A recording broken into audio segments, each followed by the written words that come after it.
vedare tinokugamuchirai zvekare kune chimwe chirongwa pano paZim Facebook Secrets and Confessions.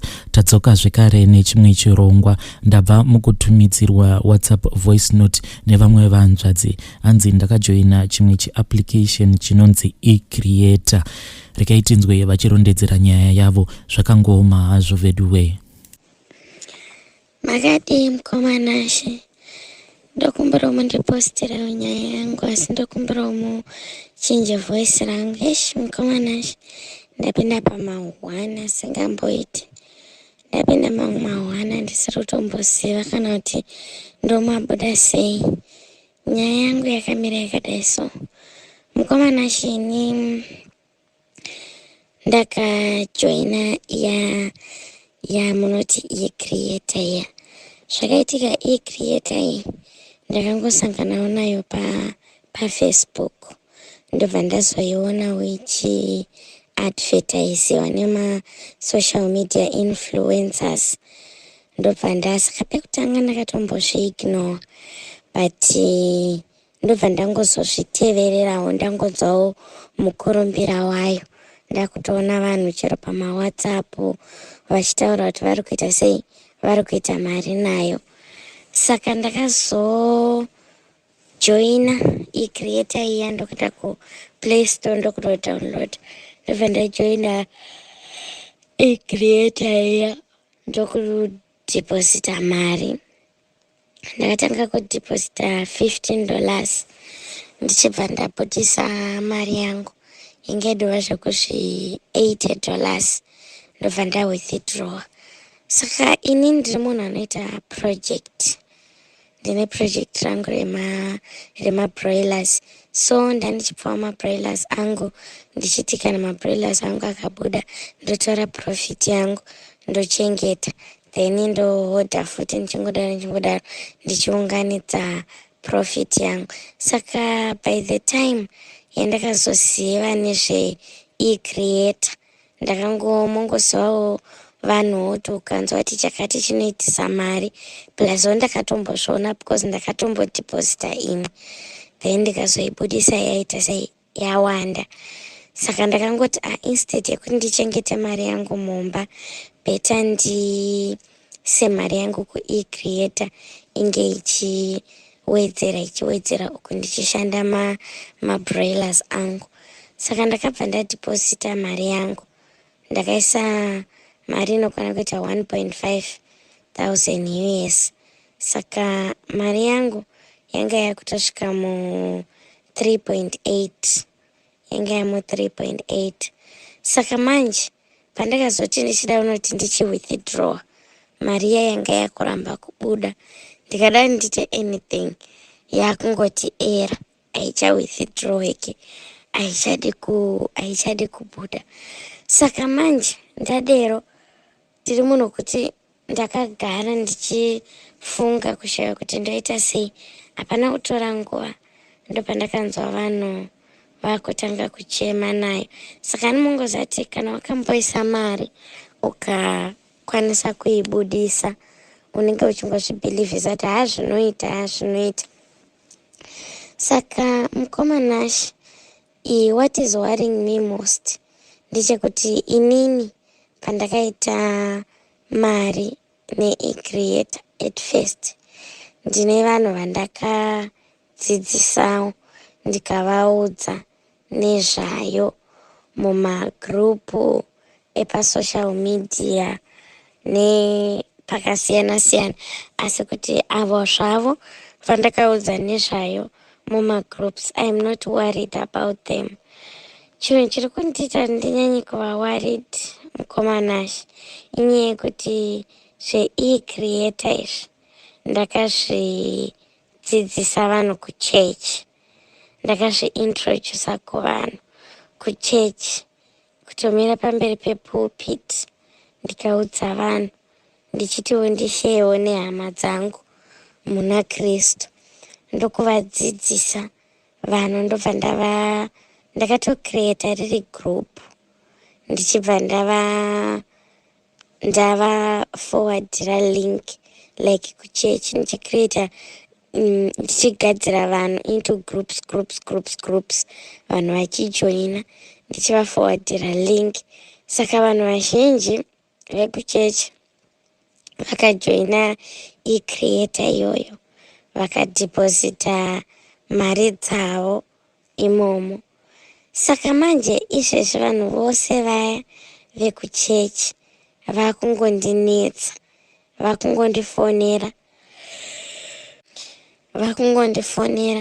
vachindibvunza kuti ko nai mutendi, ko zvinhu zvedu haufa tiri kuzama kuti tinge tichibudisa mari dzatakadhiposita mumaaccounts ezvinhu zviya zvamakatidzidzisa, but manje mari iri kuramba kuita sei, mari iri kuramba kubuda.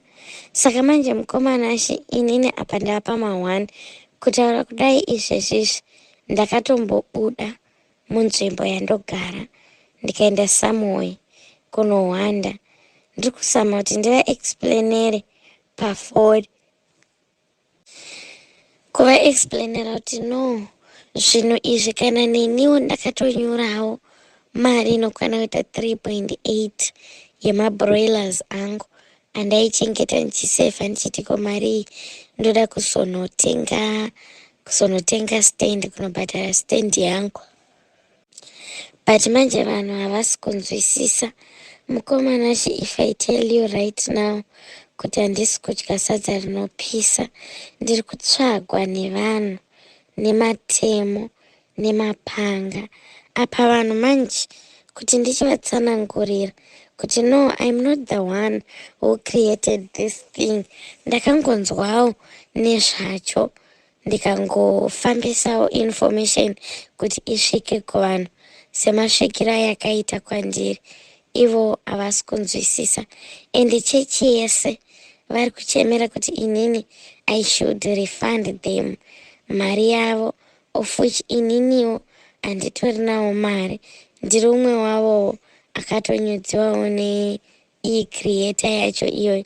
Saka mukomana chikukudzai chokadika, even izvezvizvi nemafamily members angu handichatowirirani nemafamily members angu, because zvandakaita ndakajoinisa everyone, kutangira kuhama dzangu vaiva mutauni kusvika vekupedzisira to the poorest members in the family, ndichivaudza kuti tsvagai mari yemunyu iyoyo yamuinayo kana kuti yeusavi, just deposit, mutange kuita sei, kuita. Vanhu vakadhiposita mari dzavo vakatotenga nemadhata. Vamwewo vakaitawo lucky ndevakadhiposita mari dzavo vakambowithdraw shoma iyoyo. But munhu kana wambodhiposita mari ukawithdraw, hanimozati unenge wava neconfidence yekuti zvinodini, zvinoita zvinhu izvo zviri genuine. But iniwo handina kutomboziva kuti ndo zvazvichazoita. Saka manje everyone is blaming me.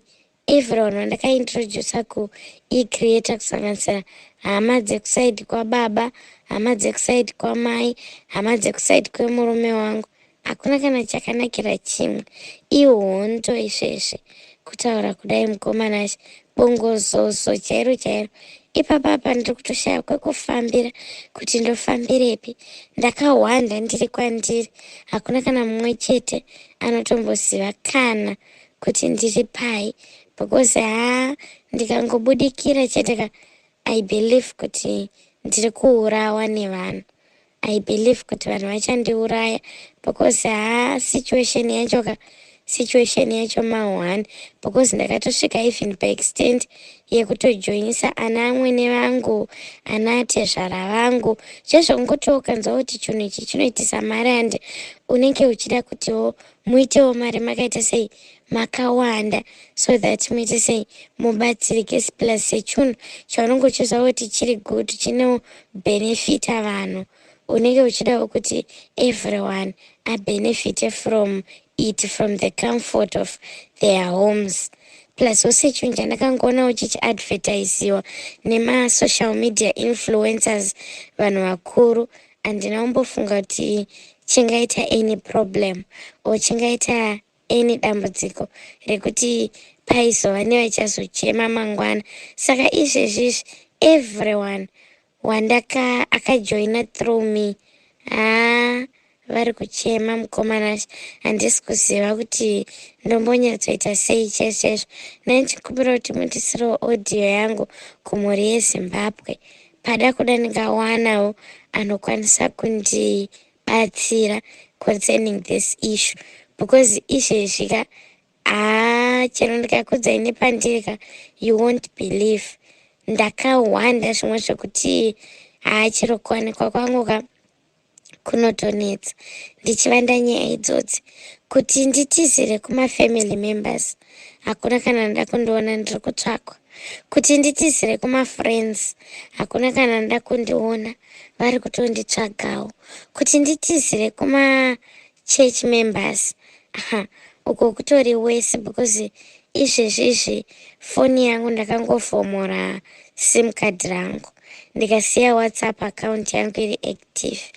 Mukomana ashe ndikakudzai kuti pa2 minutes panenge pachipinda in each group, panenge pachipinda mameseji 200 and something.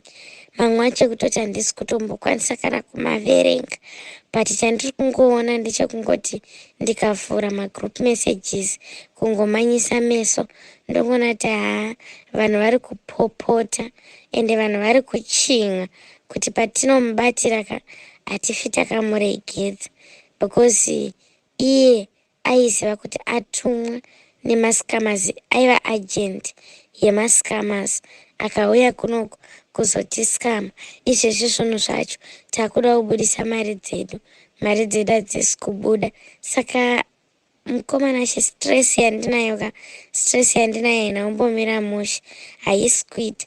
Ndinoti ndikafunga yangu mari inini yandakadhiposita imomo yakaenda, mukomana ashe ndiri kuti ndikatanga kufunga ndinoita mudumbu, kunzwa manyoka chaiko chaiko, kuinda mutoilet kunodurura nekuda kwestress, ende ndatodzikira kuonda kupera zvokuti izvezvi chero murume wangu handitombozivi, but murume wangu akatombonditsiura nenyaya yezvinhu izvozvo, achingonditi usangohakira zvinhu zvese zvaunenge waona pasocial media.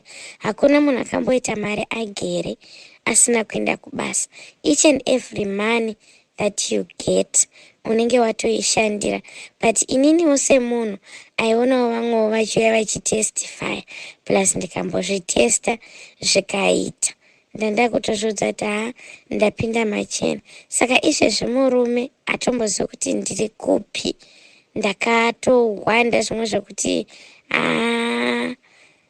umwe mweya wangu unotombofunga kuti bheta zvangu ndidaridza upenyu hwangu, because handisisina kwekufambira, handina kana wekuchemera nhamo iyi, handina kana wekuudza kana wekusheya naye situation yandiri iyi.